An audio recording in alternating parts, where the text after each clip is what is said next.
Hello students, तो आज की स्टूडियो में हम डिस्कशन करने वाले हैं HRM, ह्यूमन रिसोर्स मैनेजमेंट, मानव संसाधन संचालन। आज हम इसका कंप्लीट डिस्कशन करेंगे।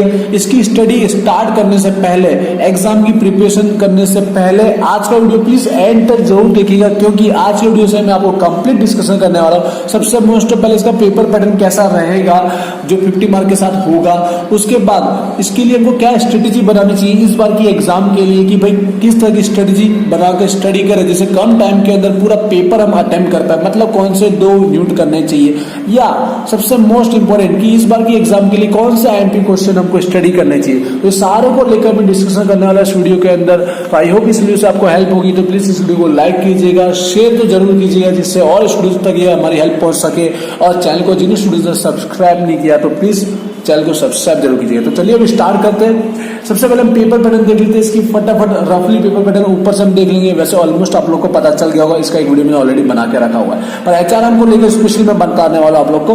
देखिए, आपके जो एग्जाम का मार्क है 50 मार्क गारंटेड होने वाला है, और टाइमिंग 2 आवर का हो चुका है डेफिनेटली। तो अब आपका पेपर जो है जनरल ऑप्शन के साथ आने वाला है। मतलब उसके अंदर 2 सेक्शन आपको देखने को मिलेंगे, सेक्शन 1 और सेक्शन 2। सेक्शन 1 जो होता है वो ऑप्शनल होता है। अब ऑप्शनल का मतलब होता है कि 4 क्वेश्चन जो आपको देखने को मिलेंगे सेक्शन 1 के अंदर, वो चारों के चार एक दूसरे के और में होंगे, एक दूसरे के ऑप्शन में होंगे, ठीक है, चारों के चारों। लेकिन जो सेकंड होगा वो आपका कंपलसरी वाला होगा, मतलब ये आपको पूरा अटेम्प्ट करना ही है, इसमें कोई ऑप्शन नहीं होता है। तो यहाँ पर 4 में से आपको 4 अटेम्प्ट नहीं करने, इन 4 में से आपको कोई भी 2 क्वेश्चन अटेम्प्ट करने, एनी टू का मतलब ये हुआ कि चाहे 1 करो, चाहे 4 करो, 2 करो, 3 करो, कोई भी 2 पूरे अटेम्प्ट करने हैं। पूरे का मतलब क्या, अभी समझाता हूं। देखिए, हर एक क्वेश्चन का कितने मार्क की रहने वाला है। हर एक जो क्वेश्चन है वो 20 मार्क का वेटेज रखेगा, 20 मार्क के हिसाब से आने वाला है, जिसमें से 2 जब अटेम्प्ट करोगे ना तो आपके 40 मार्क कवर हो जाएंगे। और लास्ट में जो सेक्शन 2 बच्चा है, जब क्वेश्चन 5 का नाम दिया जाएगा, वो 10 मार्क का आएगा। और ये जब 10 अटेम्प्ट करोगे आप, तो आपके टोटल कितने हो जाएंगे पेपर के, 50 मार्क कवर हो जाएंगे। अब बात करते हैं भाई हर क्वेश्चन में क्या क्या आएगा, किस टाइप के क्वेश्चन होंगे, किस तरह से अटेम्प्ट करना है, देख लेते हैं। आपको हर एक यूनिट में से एक क्वेश्चन देखने को मिलेगा। यूनिट समझिएगा, मैंने चैप्टर नहीं बोला, यूनिट, क्योंकि एक यूनिट में 2 से 3 चैप्टर भी होते हैं, आप जानते होंगे, इसलिए मैं यूनिट की बात कर रहा हूं कि भी हर एक यूनिट में से एक क्वेश्चन निकल के आएगा। पहले में से पहला बनेगा, दूसरे में से दूसरा, तीसरे में से तीसरा, चौथे में से चौथा। अब यहाँ पर कितने क्वेश्चन देखने को मिलेंगे, क्वेश्चन 1 में क्या 2 मिलेंगे, 3 मिलेंगे, इसके और में कुछ मिलेगा, उसको डिस्कशन कर लेते हैं। देखिए, मैंने आपको 20 मार्क डेफिनेटली बोला है कि क्वेश्चन वार पूरा मिला के 20 मार्क का होगा, बट ये थियरिकल सब्जेक्ट है। तो यहाँ पर देखिएगा, आपको ए और बी मतलब 2 क्वेश्चन देखने को मिल सकते हैं जो 10 और 10 मार्क के करके पूछे जा सकते हैं। क्वेश्चन 1 जो यूनिट में 1 में से आएगा, 2 क्वेश्चन देखने को आपको मिल सकते हैं जो 10 और 10 करके 2 अलग कर दिए हो सकते हैं। इसके और में दूसरा ए देखने को नहीं मिलेगा, ये डेफिनेटली है, क्योंकि यहाँ पर हर एक दूसरे के और में, पहले क्या होता था 14 के और में 7 देखने को मिलते थे, चाहे ये अटेम्प्ट करो चाहे ये 2 करो। लेकिन अब जब 4 क्वेश्चन एक दूसरे के और में है तो ऐसा होगा नहीं, ठीक है, क्योंकि ये 2 के और में ये 2, ये 2 के और में ये 2, ऐसा है। इसके लिए मतलब कोई भी 4 क्वेश्चन लिखने के अगर 10 मार्क के हुए तो, बट 20 मार्क का भी डायरेक्ट होने के चांसेस है। इसका मतलब कि जो 14 मार्क का होता था उसको डायरेक्ट 20 में कर सकता है, डायरेक्ट कितने में कर देगा, 20 में। तो एक क्वेश्चन भी आ सकता है, ये क्वेश्चन 1 में एक ही क्वेश्चन है यूनिट नंबर 1 में से, या तो फिर 2 क्वेश्चन है तो 10 में, ये फिक्स हम नहीं बोल सकते। तो सेम पैटर्न हर एक क्वेश्चन के लिए फॉलो हो सकती है, या फिर ऐसा भी हो सकता है कि भाई इसमें एक 20 मार्क का था लेकिन इसमें 2 थे 10 मार्क के, ठीक है। तो आप क्वेश्चन अगर 2 अटेम्प्ट कर रहे हो तो ए भी दोनों करना पड़ेगा। अगर अटेम्प्ट कर रहे हो तो दोनों क्वेश्चन अटेम्प्ट करना, ऐसा नहीं कि इसका ए किया इसका बी किया, ऐसा नहीं चल सकता है। जो क्वेश्चन अटेम्प्ट करे उसमें आने वाला चाहे एक क्वेश्चन हो चाहे 2 क्वेश्चन हो, पूरा अटेम्प्ट करना है, ठीक है, इतनी बात ध्यान रखिएगा। तो ये कंप्लीट हो गया, 4 क्वेश्चन की मैंने बात कर ली है। 10 मार्क में भी हो सकता है या डायरेक्ट 20 का भी हो सकता है। चारों में से आपको 2 अटेम्प्ट करना है। अब क्वेश्चन सेक्शन 2 की बात कर लेते हैं, जहां क्वेश्चन 5 आने वाला है, वहां क्या करना है। देखिए, वहां पर आपको क्या देखने को मिलेगा, आपको 90% चांसेस है भाई MCQ देखने को मिलेंगे, या फिर अब ये HRM है ना, तो इसके अंदर 1 लाइनर क्वेश्चन भी पिछले बहुत सालों पूछे गए। 1 लाइनर क्वेश्चन जो होते हैं जिसके अंदर आपको शॉर्ट डेफिनेशन आ सकता है, व्याख्या हो सकता है, थोड़ा बहुत उस टाइप के, जो आपको लास्ट में दिया गया है, हर एक चैप्टर के एंड में आपको दिया गया है MCQ या तो 1 लाइनर। यहाँ पे चांसेस थोड़े ज्यादा है। 10 मार्क मतलब आपको जो नहीं कि 10 ही MCQ हो, आपको दिए होंगे आई थिंक 12 के अराउंड दे सकता है, अटेम्प्ट 10 नहीं करने होंगे आपको, अटेम्प्ट आई थिंक 5 एमसीक्यू करने, कितने वो करने होंगे 5, एक का मार्क कितना हो जाएगा 2 हो जाएगा। मोस्ट ऑफ ऐसा ही हुआ है, जितनी एग्जाम लास्ट हुई है इस पेपर पैटर्न के अकॉर्डिंग एक एमसीक्यू का 2 मार्क रखा गया है और पूछे गए थे 10 या 12, 10 से ज्यादा पूछे गए थे, अटेम्प्ट करने थे 5, ठीक है। पर ध्यान से रीड करना है, कई बार 1 मार्क का 1 भी होता है, ऐसा एक पेपर में हुआ था।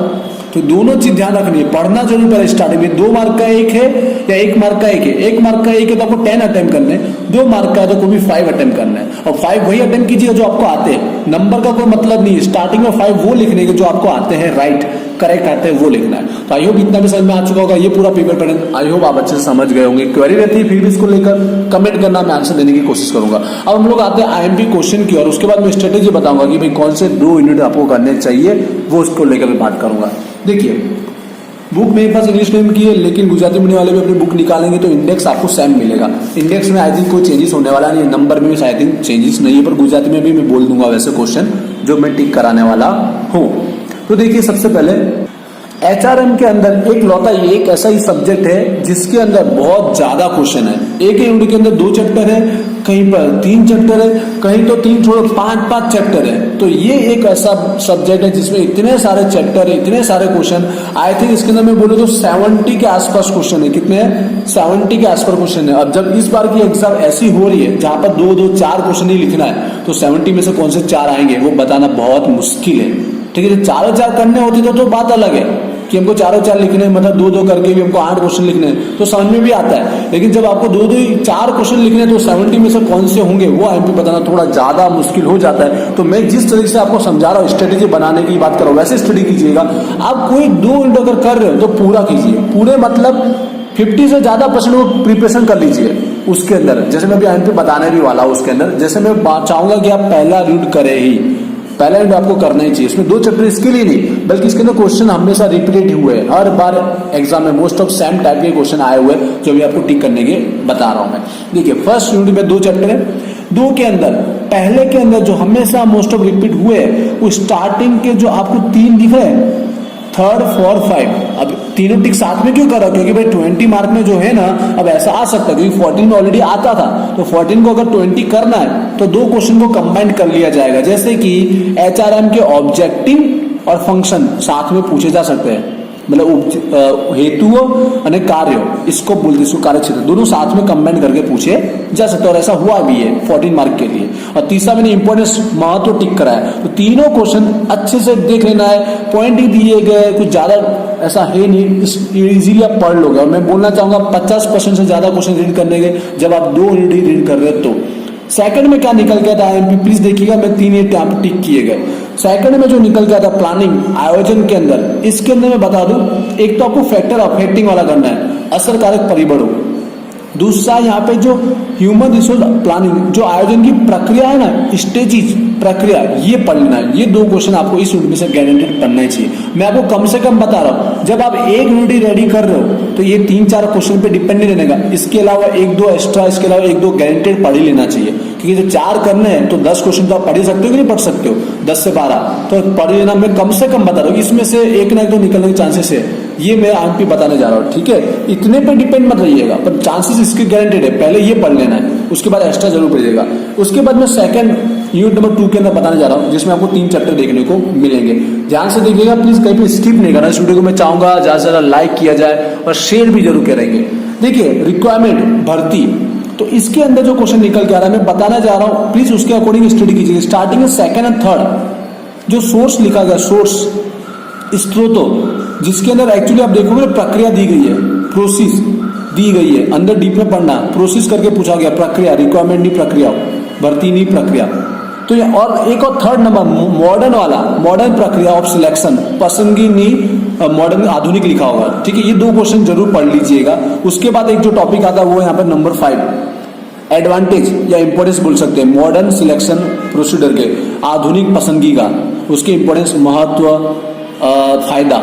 ये 3 टॉपिक में से एक आने के चांसेस ज्यादा है, ये 3 जरूर पढ़िएगा इस चैप्टर के अंदर। उसके बाद ट्रेनिंग वाले में तालीम, कार्य और विकास, डेवलपमेंट। तो इसके अंदर जो क्वेश्चन निकल के आता है देखिएगा ध्यान से, यहाँ पर एक टॉपिक नंबर 3 पे निकल के आ रहा है, प्रोसीजर ऑफ ट्रेनिंग तालीमी प्रक्रियाओं, गुजराती में वर्ड यूज करो जिसे आप टिक कर पाओ, प्रक्रियाओं।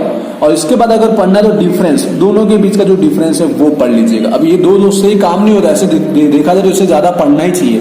ज्यादा क्या पढ़ना चाहिए, जस्ट आपको इसके एडवांटेज और लिमिटेशन एक बार देख लेना चाहिए, फायदा न मर्यादा एक बार देख के चले जाना। ये दो ऐसे टिक किए जो ऑलमोस्ट आने के चांसेस 99% है, ठीक है, बट होने के लिए भी इसके अलावा भी आ सकता है, मैं कम से कम बता रहा हूं। उसके बाद इसका जो 3rd चैप्टर है ह्यूमन रिसोर्स डेवलपमेंट, मानव साधन विकास, तो इसके अंदर जो टॉपिक निकल के आता है जो नंबर 4th वाला है, मेथड पद्धति या रीतो HRD का, वो जरूर पढ़ लेना है। अब इसका मतलब ये नहीं पढ़ लेना चाहिए, देखा जाए तो इसकी जो 2 टॉपिक है ये स्टार्टिंग नीड, जरूरत और फंक्शन, कार्य, ये 2 टॉपिक भी एक बार देख के जाना चाहिए। ऐसा क्यों बार बार बोला, क्योंकि अगर आप 2 यूनिट रेडी कर रहे हो तो अच्छे से कर ही लेना चाहिए, क्योंकि 20 मार्क का अगर एक क्वेश्चन निकला, आपने समझो 3 पढ़ा लेकिन बाय चांस कोई और निकल गया तो आपको पूरा सेक्शन वो वेस्ट हो जाएगा और पूरी मेहनत वेस्ट हो जाएगी।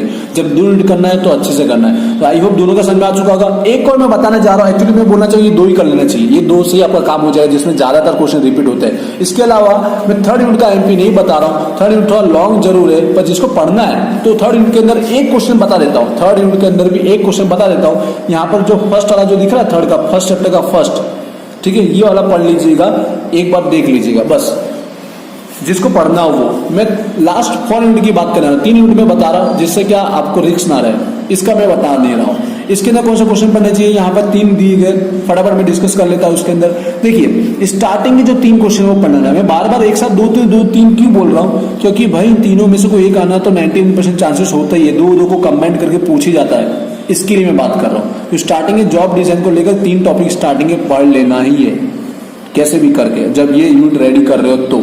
उसके अलावा 1-2 देख लेना जरूरी है।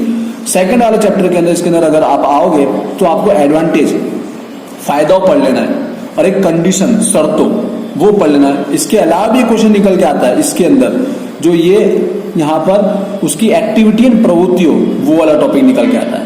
और 3rd यूनिट के अंदर 3rd चैप्टर के अंदर जो निकल के आता है वो है organisational structure of quality circle, 3rd number का टॉपिक है, व्यवस्था तंत्र रिलेटेड कुछ लिखा होगा, गुजरात में उसे जरूर देख लेंगे। तो ये हुआ यूनिट नंबर 4 के अंदर मैंने कुछ क्वेश्चन टिक किए, ये मैं कम से कम बता रहा हूँ। जैसे यहाँ 6 क्वेश्चन निकले, ठीक है, 6 नहीं बोलूंगा इसको, तो ये 1 ही बोलूंगा, 4-5 ही निकले, पर पढ़ने चाहिए तो ज्यादा, ठीक है। ये तो मेरे 3 यूनिट का MP क्वेश्चन टिक किए, एक बार आई होप आपने अच्छे से टिक कर लिए होंगे। अब मैं स्ट्रेटेजिक रूप में बताना चाहूंगा तो आपको भाई कौन से 2 यूनिट करने चाहिए, फर्स्ट वाला यूनिट और सेकंड वाला यूनिट गारंटेड सबको कर लेना चाहिए, और एक्स्ट्रा तैयारी करने के लिए 4th वाला देख के चले जाना है। ये 2 कर लेना, भले 10 मार्क में आएगा, 20 में आपको जो MP दिए उसमें से 99% काम हो जाएगा, बट 1-2 क्वेश्चन एक्स्ट्रा जरूर कर लेना, मेरे ये सजेशन गारंटी रहती है आप लोग के लिए, ठीक है। और MCQ के लिए, 1 लाइनर के लिए आपको एक्सरसाइज के एंड में जरूर 1 लाइनर क्वेश्चन दिए गए, या कहीं कहीं पे MCQ दिए, या फिर लास्ट 2 या 3 पेपर के MCQ पढ़ लेना, या फिर 1 लाइनर पढ़ लेना, लास्ट 3 पेपर के 1 लाइनर पढ़ लेना, आपका काम हो जाएगा, ठीक है। तो आई होप आज का वीडियो ये पे एंड करते हैं। इससे आपको हेल्प हुई होगी तो वीडियो को लाइक, शेयर, चैनल को सब्सक्राइब जरूर कीजिएगा। नेक्स्ट कौन सा वीडियो चाहते हैं उसके लिए रिलेटेड मुझे कमेंट भी जरूर कीजिएगा। तो मिलते हैं नेक्स्ट वीडियो में, थैंक यू।